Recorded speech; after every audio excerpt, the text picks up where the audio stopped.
Mesdames, Mesdemoiselles, Messieurs, enfin, chers amis, j'en ai déjà, depuis que je suis arrivé, j'ai beaucoup d'amis ici en Algérie.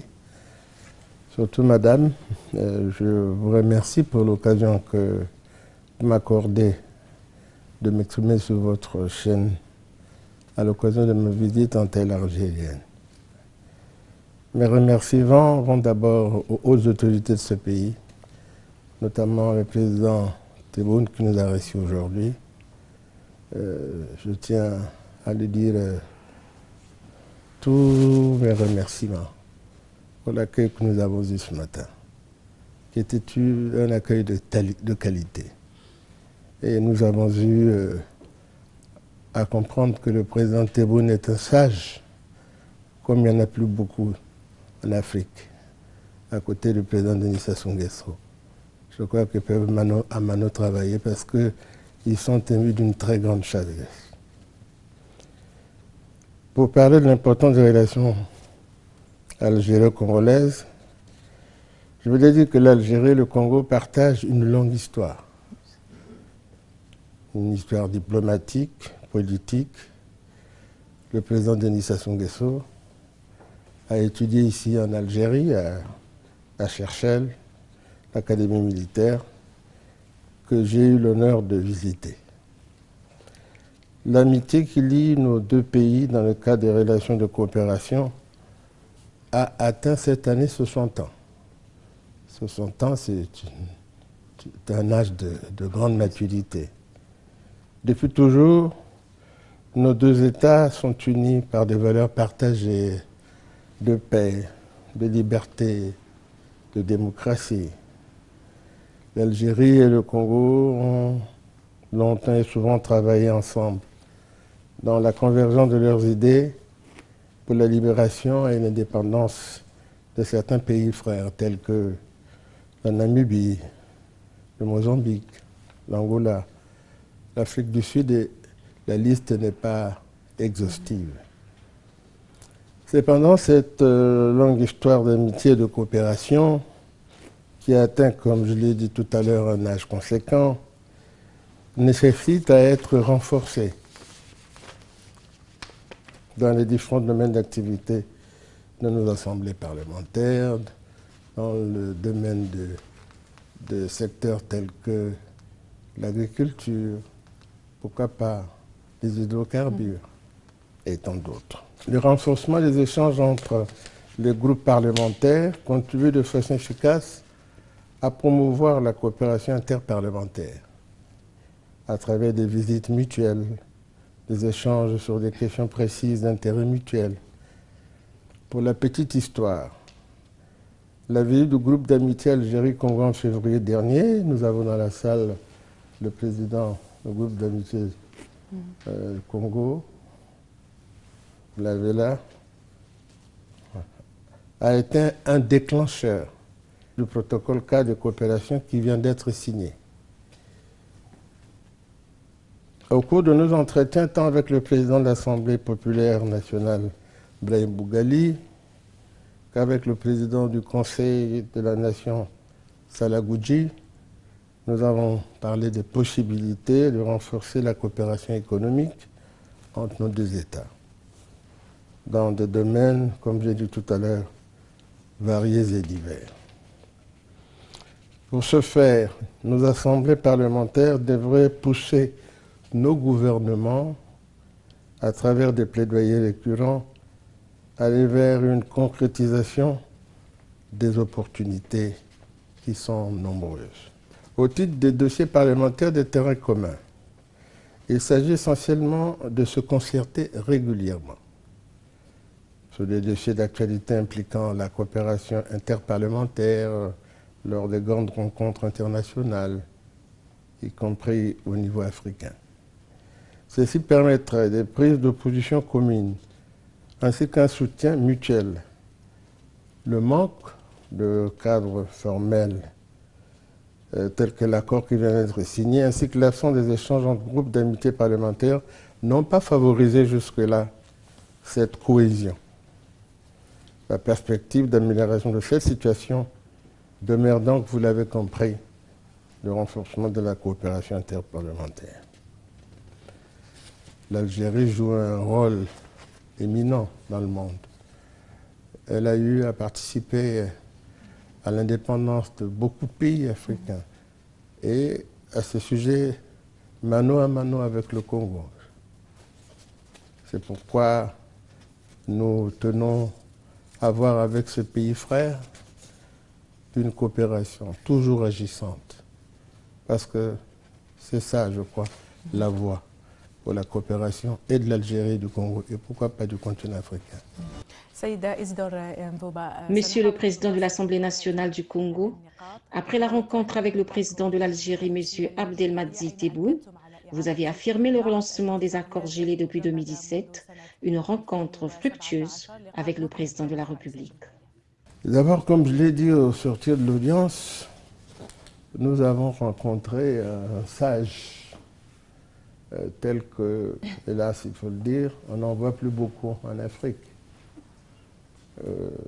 Un sage qui nous rappelle le président Denis Sassou Nguesso, qui nous a fait un brillant exposé sur les relations entre l'Algérie et le Congo et qui nous a indiqué les domaines sur lesquels nous devons axer cette coopération. Quand on a eu à lui dire que nous avons 15 accords que nous avons signés ici en 2017, lui, il nous a même corrigé qu'il ne s'agissait pas de 15, mais de 17 accords. Il nous a corrigé pour vous dire qu'il suit. Et il nous a donné un conseil. Il a dit, allez immédiatement. Nous avons avec vous, comme vous l'avez dit vous-même, un accord intergouvernemental. Mais je voudrais que dans les meilleurs délais, qu'il y ait une commission qui siège pour que, de façon tout à fait exhaustive et informée, nous voyons ce qui reste à faire. Et il nous a dit, vous avez par exemple dans cet accord le problème de passeport, plutôt des visas. Bon, lui pense que ce problème peut être réglé pour que les détenteurs des passeports congolais et algériens n'aient pas besoin d'avoir des visas pour venir en Algérie. Voilà, donc il a eu, et puis il nous a parlé de l'histoire telle que il a vécu. C'est une bibliothèque vivante, le président Tebboune. Monsieur Isidore Mvouba, vous avez rencontré le président de l'Assemblée populaire nationale, Monsieur Brahim Bougali, et vous avez signé des protocoles dans le cadre de la coopération parlementaire entre l'Algérie et le Congo, portant sur l'activation du groupe d'amitié entre l'Algérie et le Congo, ainsi que la manière dont ces accords peuvent améliorer le travail parlementaire et renforcer la diplomatie parlementaire entre les deux pays. Comment ces accords peuvent participer à l'entraide entre les assemblées? Voilà, vous posez là une très bonne question, madame. Effectivement, nous avons signé un accord, mais nous avons ciblé des points sur lesquels nous devons travailler pour une dynamisation de notre coopération. Parce qu'on a vu que, comme ce cadre formel n'a pas existé, on a senti quand même que la coopération entre les deux chambres n'avait pas atteint le niveau maximal. Donc nous avons listé un certain nombre de points sur lesquels nous devons travailler. Et c'est des échanges entre les groupes parlementaires, entre les commissions parlementaires, entre le bureau de l'Assemblée nationale du Congo et le bureau, n'est-ce pas, de l'Assemblée de la République démocratique algérienne la République algérienne démocratique de votre pays. Donc nous avons ciblé des points sur lesquels, n'est-ce pas, nous devons travailler. Et pour que nous ne reconnaissons pas, comme le petit vide qui existe entre-temps, nous avons demandé à ce que nous mettions en place un comité de suivi de cet accord, qui va suivre de façon tout à fait studieuse ce que nous allons faire, et ici, et là-bas, et ensemble.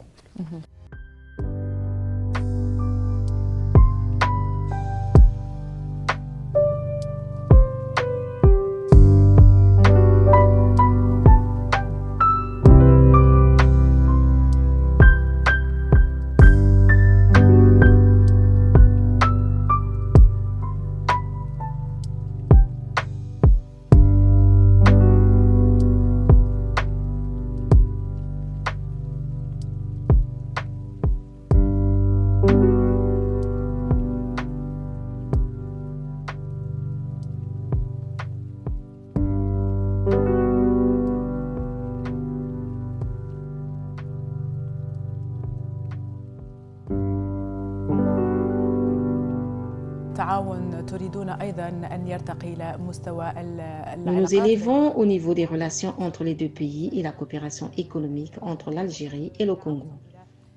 Vous avez appelé à la nécessité de développer aujourd'hui les échanges commerciaux africains entre les pays d'Afrique et bien sûr d'activer la zone de libre-échange continentale africaine ZELICAF, ce qui également profite à la plupart des pays africains.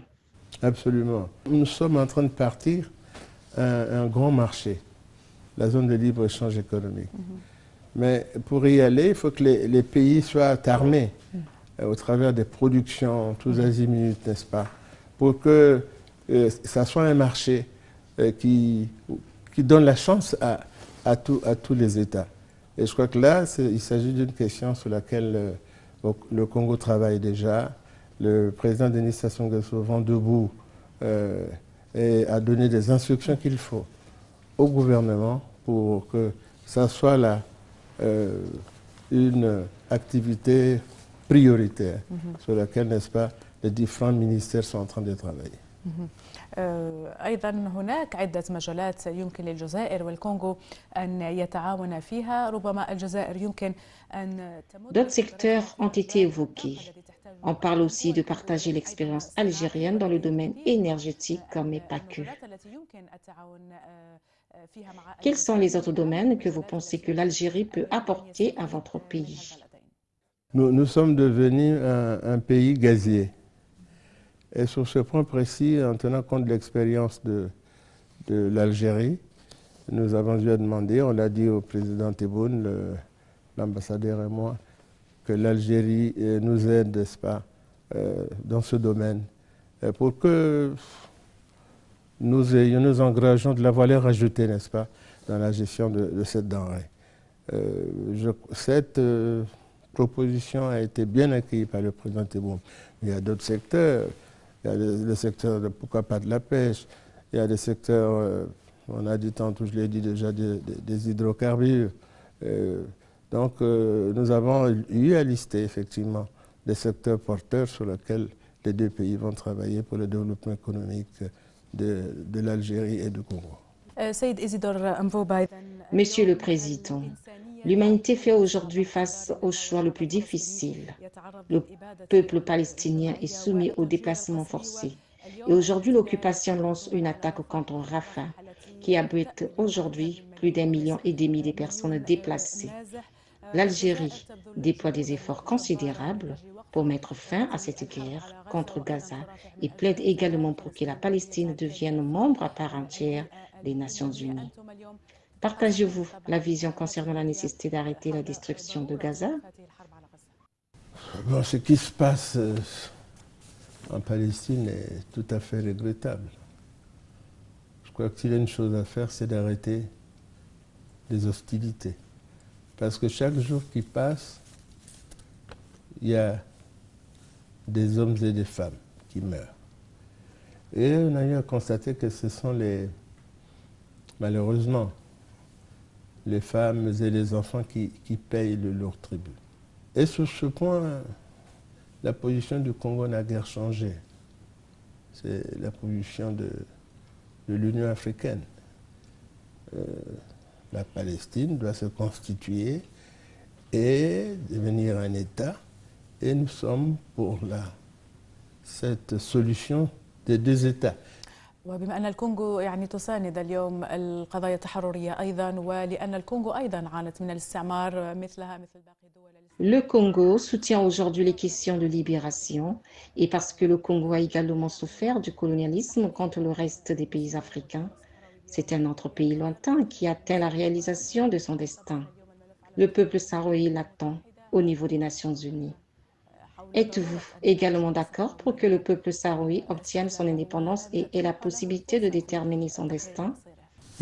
Cette question a été, je crois, vue, analysée, examinée au niveau de l'UIA.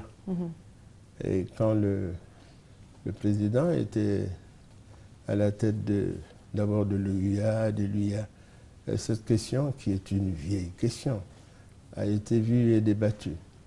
Et là aussi, je crois que notre pays est sur la ligne, ça ferait de ma part, mais je crois que c'est ça, de l'Union africaine. Aussi, Monsieur le Président, vous avez souligné le poids historique, régional et diplomatique de l'Algérie en Afrique, qui en fait toujours une destination pour les Africains. Et c'est le respect que les pays africains accordent aujourd'hui à l'Algérie.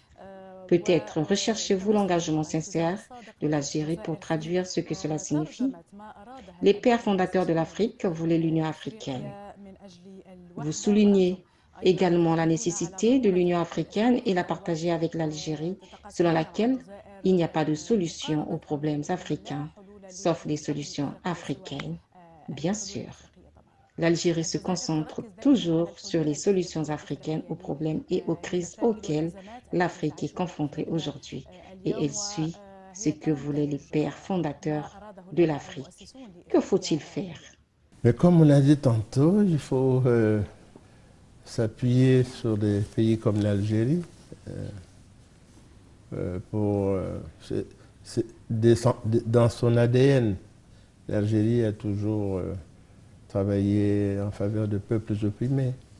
Et comme je l'ai dit tantôt, l'Algérie et le Congo ont aidé à l'indépendance de pays tels que je les ai à les citer, tels que l'Angola, la Namibie, l'Afrique du Sud.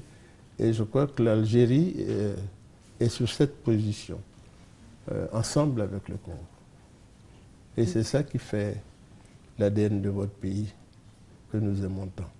Aussi, l'Algérie plaide-t-elle aujourd'hui au Conseil de sécurité, puisqu'elle est membre non permanent de cet organisme international au nom du groupe africain, aux côtés du Mozambique et de la Sierra Leone. Voulez-vous également une opportunité pour l'Afrique de mettre fin à l'injustice historique qu'elle subit, et c'est ce que plaide l'Algérie. Le Congo, pour ne pas dire le président Denis Sassou Nguesso, s'est battu coréen, a mobilisé toutes ses connaissances, pour ne pas dire ses lobbies, pour que l'Algérie ait, n'est-ce pas, ce poste au sein du Conseil permanent de sécurité. Donc parce que pour nous, l'Afrique, quand l'Algérie est là, c'est comme si le Congo est là, parce que elle va jouer un rôle en faveur des peuples opprimés, elle va jouer un rôle, n'est-ce pas, pour la paix, la démocratie dans le monde.